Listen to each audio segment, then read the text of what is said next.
Cliff Albright, who is the co-founder of Black Voters Matter. Cliff, on this point, to hear Donald Trump just say out loud what we've always known, and this is part of the problem. Even right now in Wisconsin, I was actually retweeting a thread last night. The Republicans are desperate to hold on to a state Supreme Court seat in Wisconsin that they are refusing anything to change, to allow any changes to the April 7th a primary. Because if they know for a fact, by holding on to that seat, it guarantees them to be able to kick folks off the voting rolls in November. They've actually had a state thus far where a federal judge ruled they cannot remove 200,000 people from the rolls. But that's what you see what's going on. And so you have Democrats in Wisconsin who have been pleading to say, wait a minute, this is about keeping folks safe. They don't care. Their whole deal is, nope, election is fine. Go to the polls. Even though in a number of counties, I think there's more than 100 now polling locations, they don't have enough people. They don't have enough hand sanitizer in those places. And this is what you're dealing with. And the reason and Desmond is right, it shouldn't be partisan, but the reality is this, Cliff.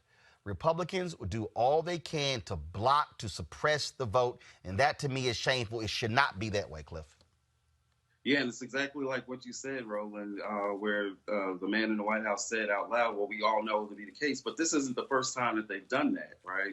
We know that, just a few months ago, Mitch McConnell did the same thing in talking about the attempts to extend the Voting Rights Act, restore voting rights, restore voter security, election security, that Mitch McConnell basically made the same remark, like, oh, y'all are just trying to do all this stuff because you want to be able to win elections. So they know that this notion of expanding the electorate, of making it easier to vote, of expanding voting access, they know that doesn't work in their favor, that they'll lose elections. And that's literally what Donald Trump said out of his mouth. It's amazing that Wisconsin will be trying to move forward with that election. And even as their great leader, their grand leader has said that even he put aside his Easter wish list and was going to extend his silly, 30 days or whatever until the end of the month. If even he has done that and Wisconsin is behind him, then that really tells you all you need to know. Derek and Brooke, I want to bring you in this conversation. This whole issue, this to me should not be a partisan issue. First of all, there's no affirmative right to vote in our Constitution. It really is. We really don't have a federal election. We have state elections. Derek, I want to start with you. This is where Republicans of conscience, you said it before, Republicans of conscience, conservatives should be said to the party, stop getting in the way. If you want people to vote for you, damn it, compete for their vote. Don't restrict it. I agree with that, Roland. And I've said many, many times, the Democratic Party takes for granted the black vote, and Republicans don't do enough to get it. At the same time, black people need to get off their ass and go vote. Now, you and I, we talked about this on your show a few weeks ago when I was on the show. And the thing about it, in 2016, it was this is according to the Pew Research Center, it was the lowest turnout ever since we've been tracking elections for African Americans. 59.6% people came out in 2016 after a record high in 2012. So the candidates also have to do a better job of their messaging to get people out to vote. But the point, Brooke, to me, it doesn't matter who the candidate is. It doesn't matter who the party is. What should be happening here, very simple, and that is these politicians should get the hell away. You should have nonpartisan commissions who are governing these elections. You shouldn't have these secretaries of state who are putting their thumb on the scale, changing the rules to benefit their parties.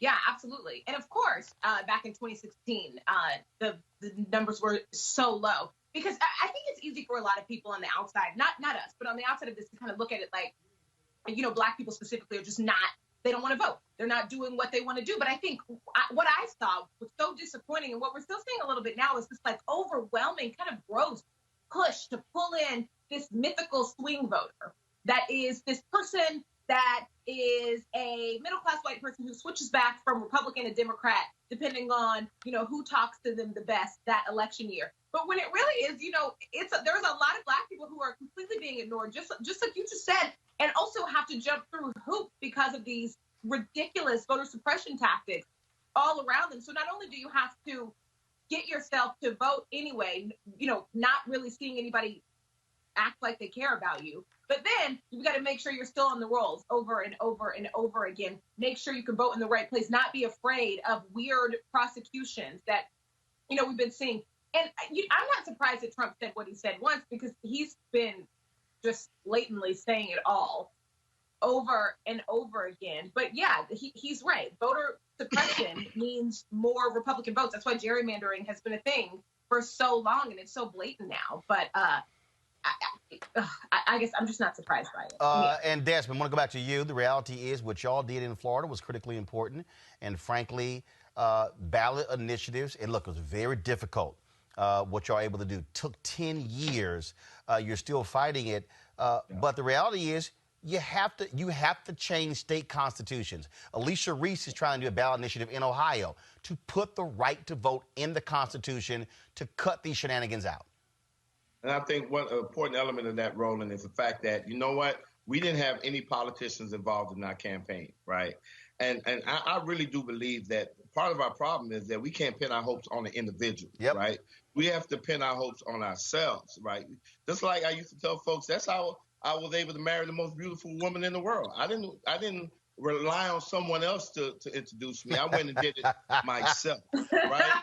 And that's how we can, listen, we cannot depend on other people to get the things that we need, right? And our efforts in Amendment 4, I remember the 2 nights before the election, and I told folks that the most important person on that ballot was not named Andrew, was not named Ron, right? The most important person on that ballot was Pookie and Ray Ray and the Desmonds and the Neils, and it showed on that night, right? And so I do believe that yeah, we have to change constitutions in a lot of these states, but I also believe that the changes that we want to see, we cannot rely on an individual to make those changes. We can't wrap our hopes around an individual or a candidate. We need to actually wrap our hopes around our community and mobilize our community along some values that we all share. Mobilize our community along the lines of humanity. And when you do that, that becomes more powerful and more lasting, because politicians will let you down. Politicians will lie to you. Politicians will do a 180 on you in a heartbeat, right? And so we have to invest in our communities. We have to invest in our own. Cliff, as y'all have traveled the country, y'all have seen that. Yeah, definitely. That's a big part of what our message is. And, one of the things that we often talk about is us believing that we have that power, right? And that we have a right to that power, because oftentimes we don't think we have a right to use that power because it's been used against us so many times in our past. But, one of the things that two things I want to mention real quick in regards to this is, one, we talk a lot about disaster capitalism, right? About how, every time a disaster happens, you got folks coming in, gentrification, they try to take advantage of it and try to make money. This is very much a situation of disaster voter suppression, that under the cloud of all the justified concerns around coronavirus and our health status, and I know you've talked a lot about even the racism that's been seen within the response and disparate testing and all of that. But within all of this environment, that you got folks coming in trying to take advantage of the situation, use it for voter suppression, whether it's Wisconsin or whether even states like Georgia that are actually shifting towards voting by mail. But we always have to be careful because the devil's always in the details. And so it's not just about whether they shift the voting by mail, right? When you shift the voting by mail, are you sending a prepaid envelope along with that ballot to make it easy for folks to send that ballot back or that ballot request back? Because if you don't do that, then that's the same thing as when you move a polling place 5 miles down the way. Every time you do something like that, you know that it's going to have an impact on turnout. Or if you have a postage, not a postage deadline, but you have a ballot received deadline, meaning that the ballot has to be received by election day versus postmarked by election day. And so there's a lot of stuff within the voting by mail and some of the new policies and some of these options that some of the states are going to that, you know, can sound good on the face of it, but once you get into the details, there's lots of room for suppression to take place in the way that they administer it. I want to do a real round here. Last one, Desmond, I'll start with you. We look at these primaries, and the bottom line is this here. There is going to be an election in November, and we better be fully prepared for folks going all out to figure out as many restrictions as possible.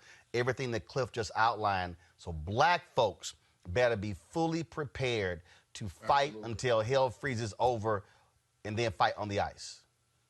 Yep, so the challenge right now is being able to walk and chew bubblegum at the same time. I mean, we cannot ignore the fact that this coronavirus epidemic is impacting real people, impacting lives in ways unimaginable, right? We have folks who are not working and folks who don't have any source of supplementary income to provide for their families. We have people who are homeless right now on the streets that we don't know what to do with, right? And of course, our brothers and sisters that are in prison. So, you know, but in spite of everything that's happening and the attention that this coronavirus is dictating, we cannot lose sight or cannot lose the eye on the prize or that goal, that ultimate goal that we have. And for us here in Florida, it is really that, you know, we've been silenced. People with felony convictions have been silenced for so long that we're looking at 2020 as our time, our moment to make our voices heard. And we're going to take full advantage of it. But we have to balance, how aggressive are we going to register people to vote and train them and make sure that they're turning into change agents in their communities and bringing their family and friends to the polls or having them vote by mail. And we have to balance that with the fact that we have to also be cognizant of people's needs, because real life goes on. When I was in jail and I was getting ready to get out, I wasn't rubbing my hands together and saying, man, I can't wait to get out to vote. You know, we had real life issues that I had to deal with first. Where I'm going to live?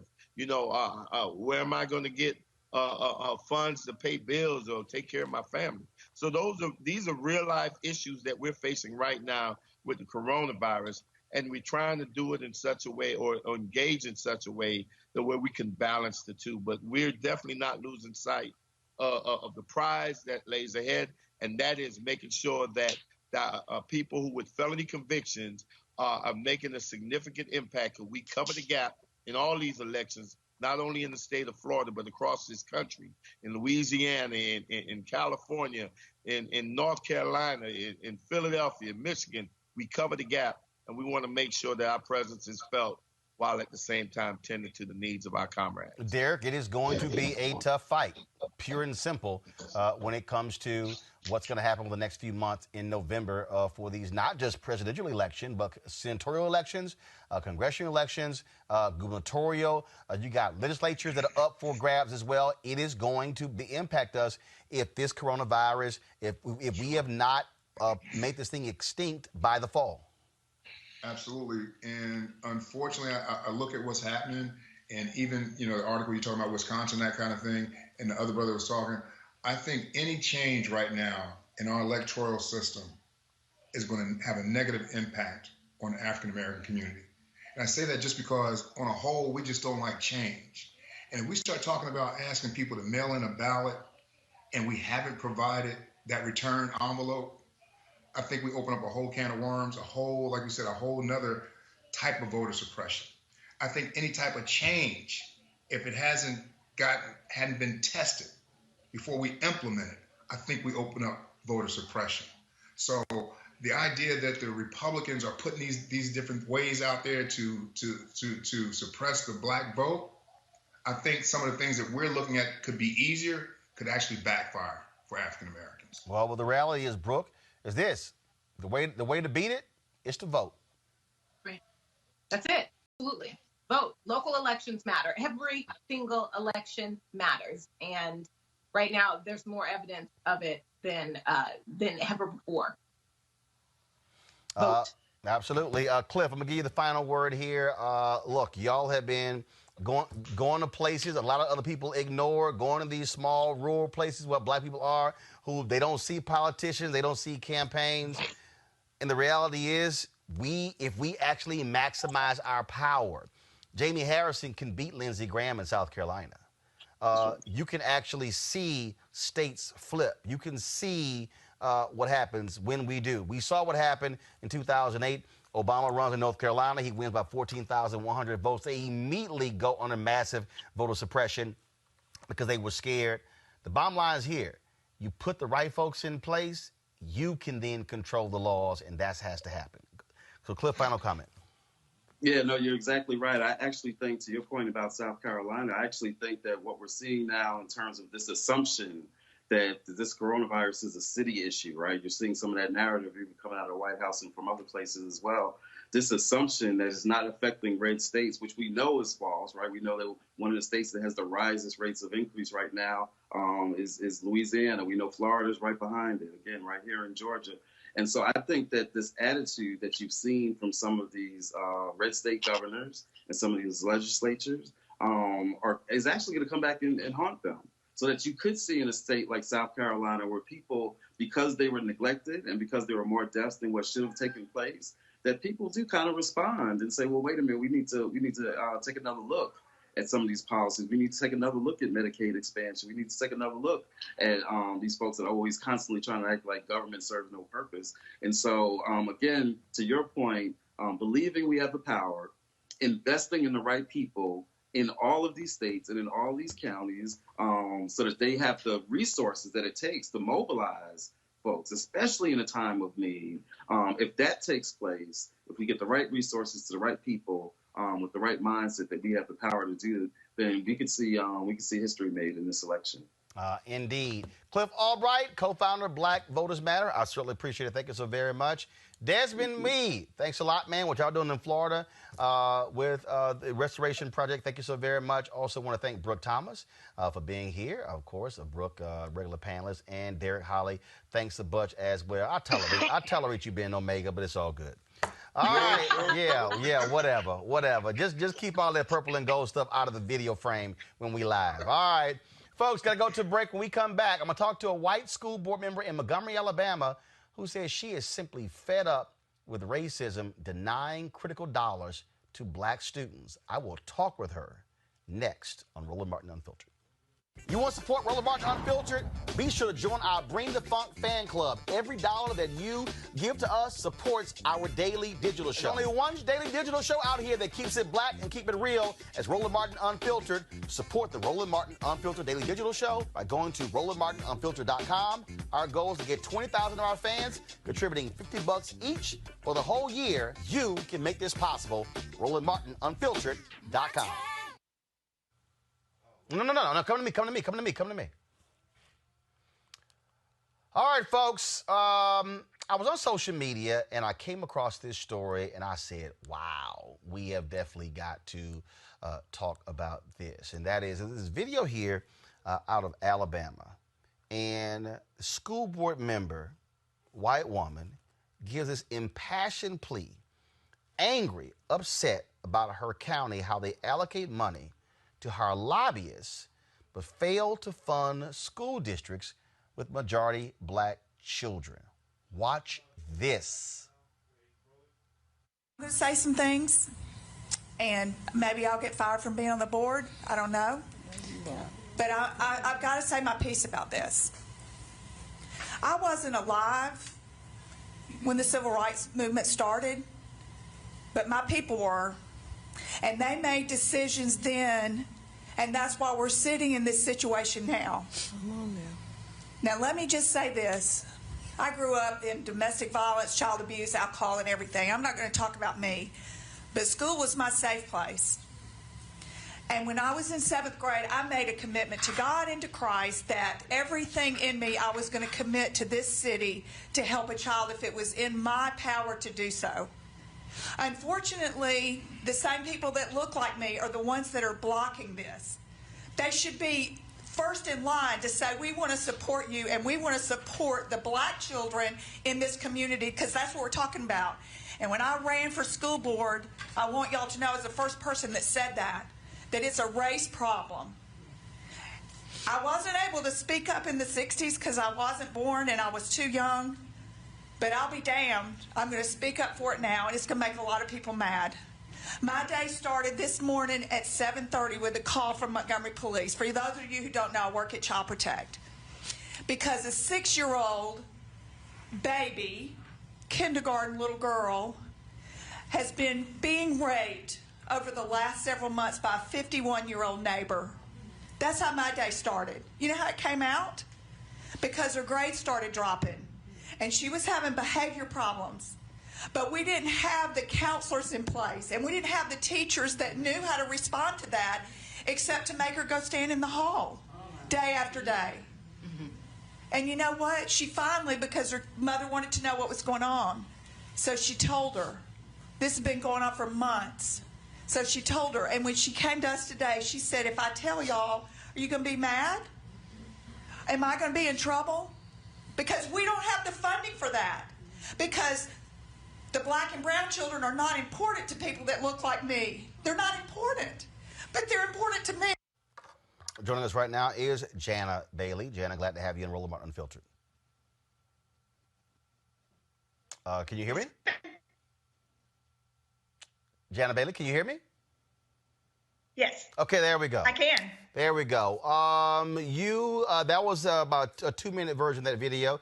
You had some other comments that you made there. I mean, what was it that set you off where you said, we've got to call this thing what it is?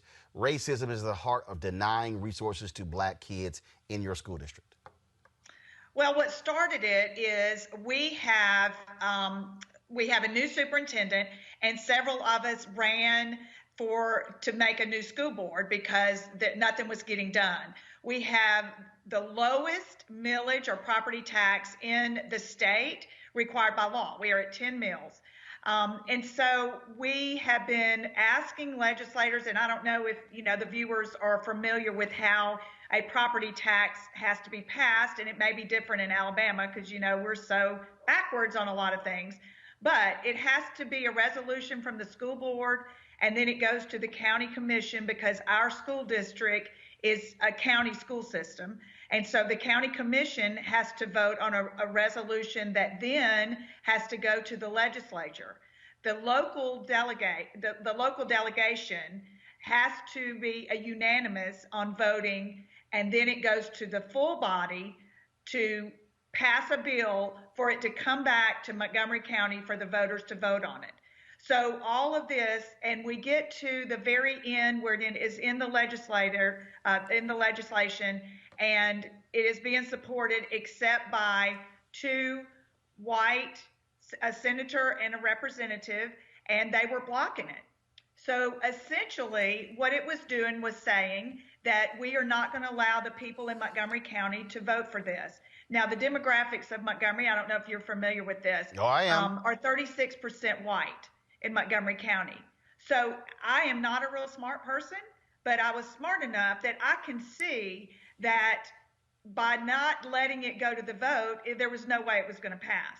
Because if it gets to the people, the majority of people that are black and brown in our county, they're going to vote for better schools for their kids. But we've got to get it on a ballot. And so it was just one more way of not having them to have the ability to vote. The second part of that is, in our county, we have another school system that is out in the county. It's Pike Road, and it is predominantly white. And when it was, the school has been in existence, it'll be 5 years in August. When they went to the county and the city and the legislation to ask for 28 mills, it was passed with no problem. Ours is at 10, theirs is at 28. So we were having to vote that night on having to hire lobbyists to go down to the State House to lobby these two, the senator and the representative that were standing in the way. And we voted on that night, which was March 11th, and then March 13th is when all the coronavirus hit. So the legislature is now out, and the chances of it getting on the ballot in the fall is probably next to zero. But that's the long and short of it. I mean, that's pretty much what happened. I was in Alabama more than a year ago, I had one of my school choice is the Black Choice Town Halls at a church there. And at the time, they told me that the school system was under the control of the state. The state had taken it over. Is that still the case in Montgomery? Yes, we are still under state jurisdiction, and they still. However, we in the last year, 4 of the 7 board members are new, and we have been on there just a little over a year, and we are making great strides to come out from under that. So we are very hopeful that by the end of this school year, that we will come back out from under state intervention.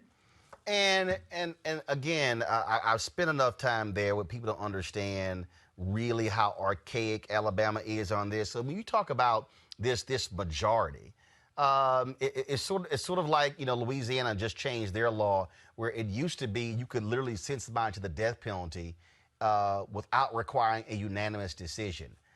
I don't know of many places where it requires a unanimous vote, of your board. And so so is the law that all board members must vote to allow it to go? So like who determines, who votes, who picks? And so how does that even work? It's so crazy. I mean, Roland, right. It's so crazy.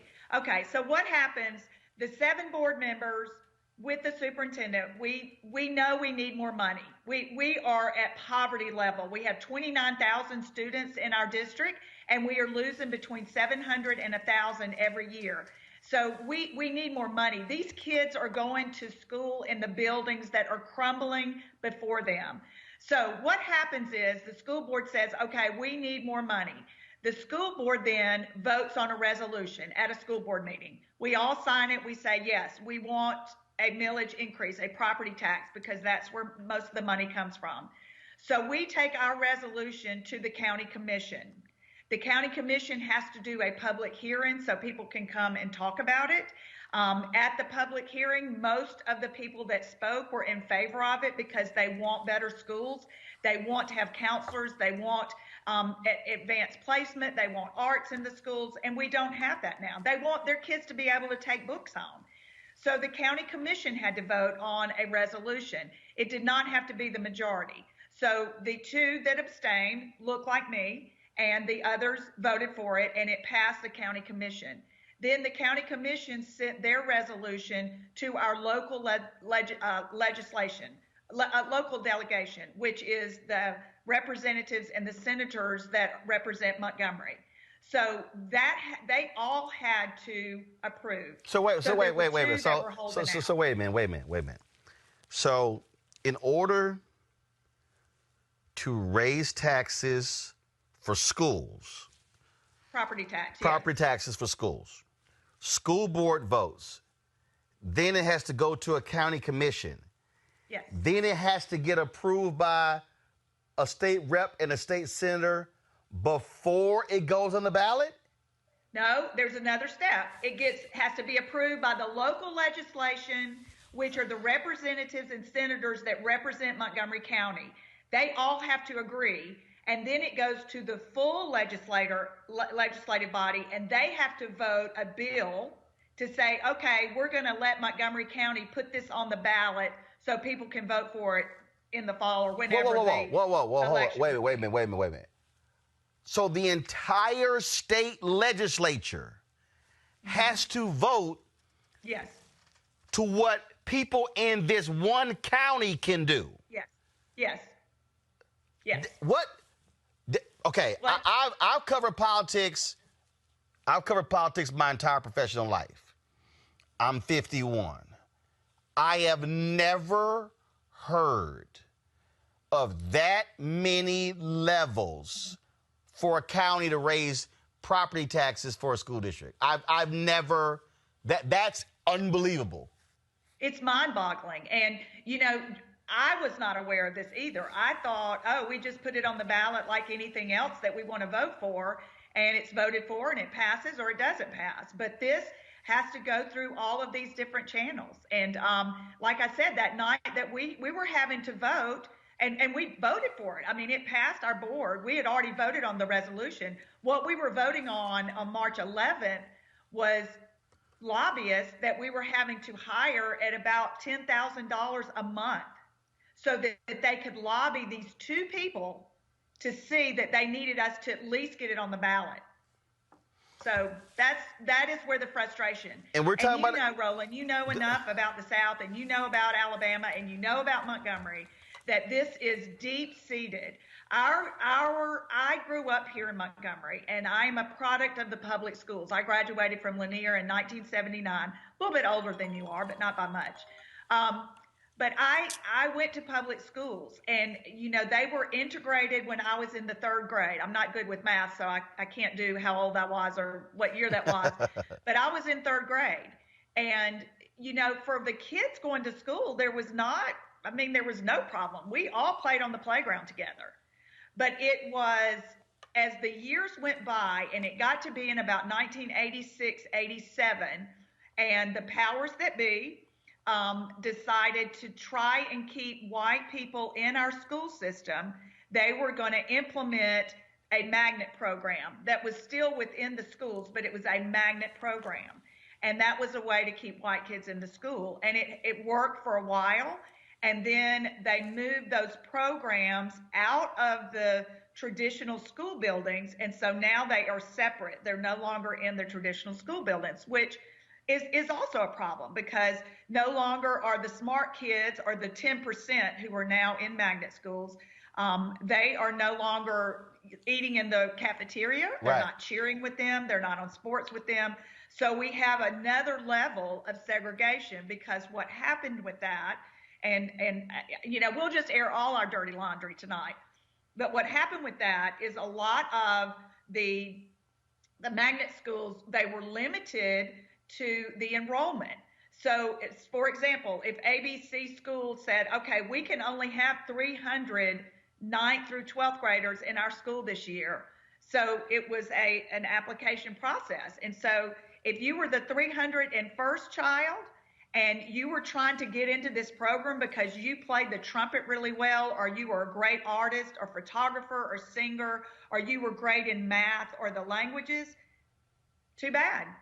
You're not going to get into the magnet program. And so now you are in a traditional school, and the opportunities drop drastically, because if they don't have that extra learning ability, and they're not reaching their cap of learning, and they're not given the equal opportunities.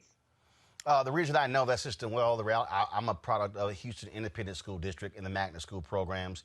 Went to a magnet school in elementary school, went to a magnet school in high school. And yes, magnet schools were created in many of these places to desegregate schools. And so you place magnet programs in predominantly white schools, predominantly Latino schools, predominantly black schools, to be able to bring a racially diverse group into it. So you're absolutely right. It doesn't make sense to remove them, because you go back to, frankly, your segregated schools, and you're also removing those what some call gifted and talented programs out of those schools. And so when it comes to this issue, so what's next? You know, what's the next step? What can people do? What can our audience do? How are y'all rallying people there in Montgomery to get the state rep and state senate to say, hey, you represent the people, not vice versa? Right.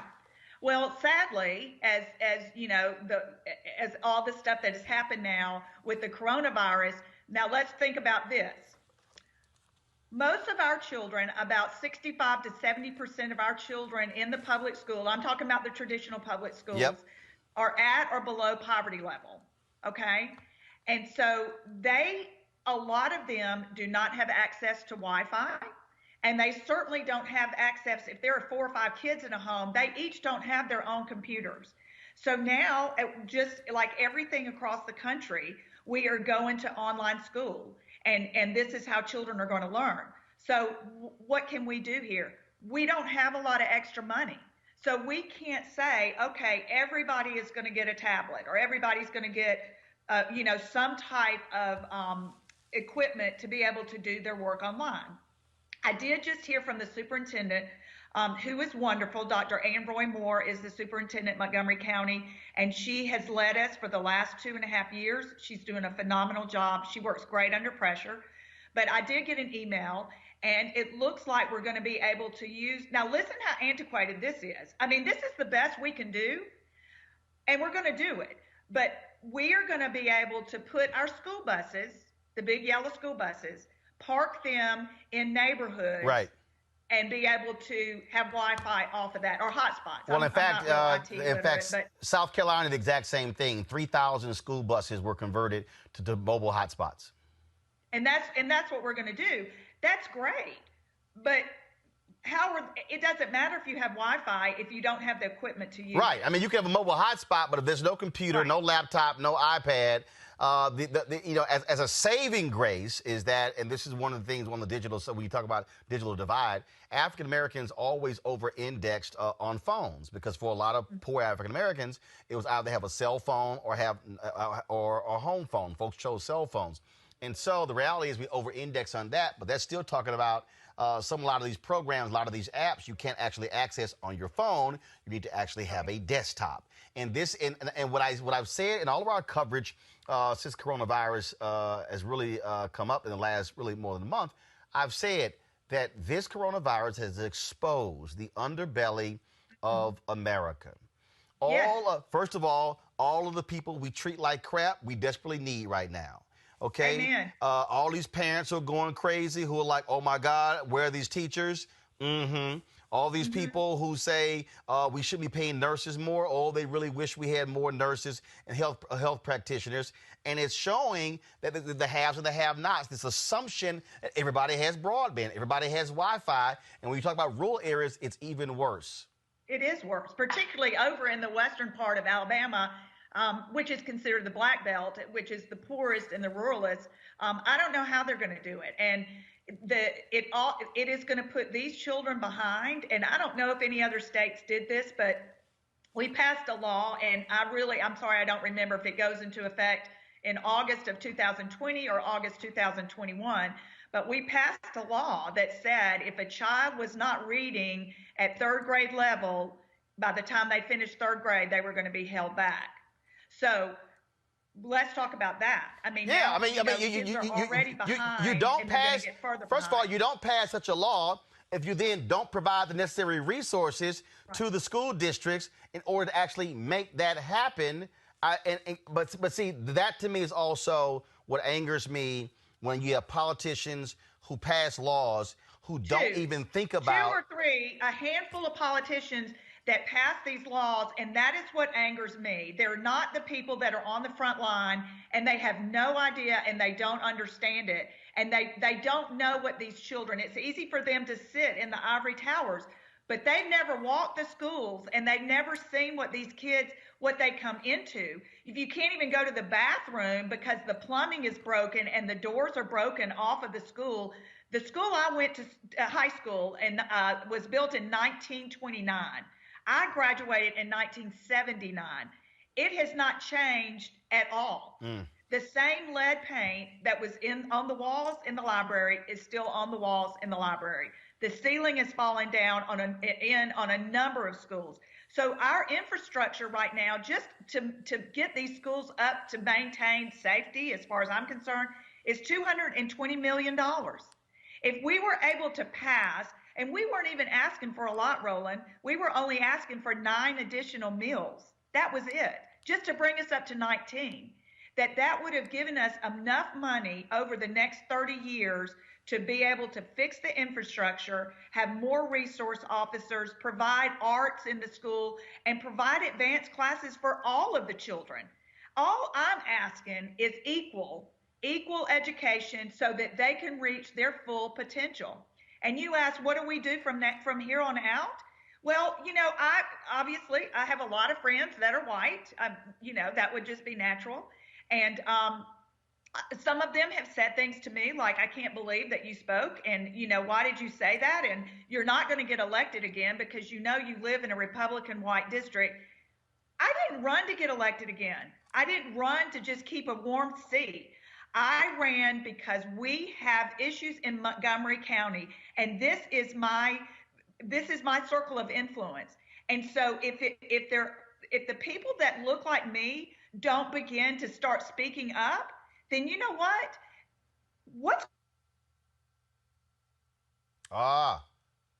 We froze. She's about to drop the mic. All right, get it fixed. I need her to finish her last comment. I got to have her finish her last comment. All right, let me know. Man, Jannah was about to drop the mic. I'm trying to, if people like me don't speak up, and so I want her to finish that particular point. Do we have her? Yeah, her video froze. Okay, so go ahead and let me know when y'all have her. Yeah, my control room is working on it right now. So just give me 1 second. All right, I think we got it. All right, here we go. So you said if people like you talk about your white neighbors, if people like me don't speak up. If we don't speak up right now, we are going to lose our city. And this is my home. I mean, this is where I live and I work and I play. And I love this. I love my city. But more importantly, I love these children. And I want these children that are growing up in poverty, that are growing up in public housing, I want them to be my doctor one day. And I want them to be my dentist. And I want them to be my teacher. I want them to be the artist and the well, I won't say politician, but I want them to be a talk show host. I want them to reach their full potential. Maybe they are going to have their own electric company, and maybe they're going to have their own plumbing. But right now, they are not getting the opportunities. And people say, oh, you can't throw money at the problem. That's what I hear all the time. They're not managing the money right. What are you talking about? There is no money to manage. There is no money there. Jannah Bailey, we appreciate your passion. We're glad you spoke up. One of the reasons why I created this show is so we could have someone like you and others who have a platform to speak to folks across the country. And so keep it up, and whatever we can do, keep us abreast of what happens. Whatever we can do to help, just let us know. I will, Roland. And listen, it has really been a true honor to be able to be on your show. And I hope a lot of people are listening to that plea, and let us use our voices and continue talking about this. We may be on the crux. I was listening to your show earlier. I think we're on the crux of something really big. You just said it. The coronavirus has uncovered a lot of ugly in this country. But on the other side of that, there's going to be a lot of good, because there are people like you and me that are going to keep fighting for it. And I got a lot of people behind me, too. All right. Well, we're certainly there with you. Jannah Bailey, thanks a lot. We appreciate it. Thanks, Roland. Bye. All right. Thanks a lot. All right, folks. This is why we do what we do. And we certainly need your support. We've got more than 2,000 people who are sitting here watching us on YouTube. We got nearly 1,000 on Facebook. The reality, folks, we're an independent media company. The coronavirus has greatly impacted all media companies. We're seeing massive layoffs all across the country. We're seeing people furlough workers. We're seeing them slash pay, all that sort of stuff. And the reality is we greatly depend on you. And so we want you to support what we do. Your dollars, Bring the Funk Fan Club, make all of this possible. You've heard me say this repeatedly, and I'm not joking. If 20,000, and I've got more than 2.6 million followers. If 20,000 of our followers gave on average $50 each, that's it. $4.19 a day. Excuse me, $4.19 a month, 13 cents a day. Whole show's taken care of for a whole year. And so we need you to support what we do. Cheryl Lee, I want to thank your donation on YouTube. Thank you so very much. I see that. Folks, all you got to do, you can do Cash App, which is $RM Unfiltered. If you go to RolandMartinUnfiltered.com, you can also contribute to us via Cash App, PayPal, or Square. I'm going to just say it. This is not being arrogant. There is no other black media outlet giving you this kind of information every single day. Nope. Stop. Okay? No black website, no black cable network. You have a black news channel. Thankfully, they launched. They're doing it. But you see the kind of information we're giving you every single day. We need your support. Join our Bring the Funk Fan Club. Tomorrow, my girl, Laura Morrow, she's a bartender in Miami. She's going to join us showing you some creative drinks you can make since you're stuck in the house at home. And so we got to have some fun as well as with the serious stuff we do. I'll see you guys tomorrow right here on Roland Martin Unfiltered. Holla! Be safe.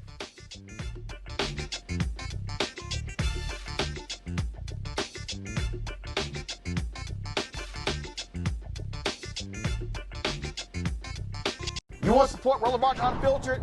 Be sure to join our Bring the Funk fan club. Every dollar that you give to us supports our daily digital show. There's only one daily digital show out here that keeps it black and keep it real as Roland Martin Unfiltered. Support the Roland Martin Unfiltered daily digital show by going to RolandMartinUnfiltered.com. Our goal is to get 20,000 of our fans contributing $50 each for the whole year. You can make this possible.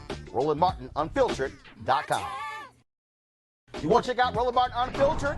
YouTube.com/Roland S. Martin. And subscribe to our YouTube channel. There's only one daily digital show out here that keeps it black and keep it real. It's Roland Martin Unfiltered. See that name right there? Roland Martin Unfiltered. Like, share, and subscribe to our YouTube channel. That's YouTube.com/Roland S. Martin. And don't forget to turn on your notifications so when we go live, you'll know it.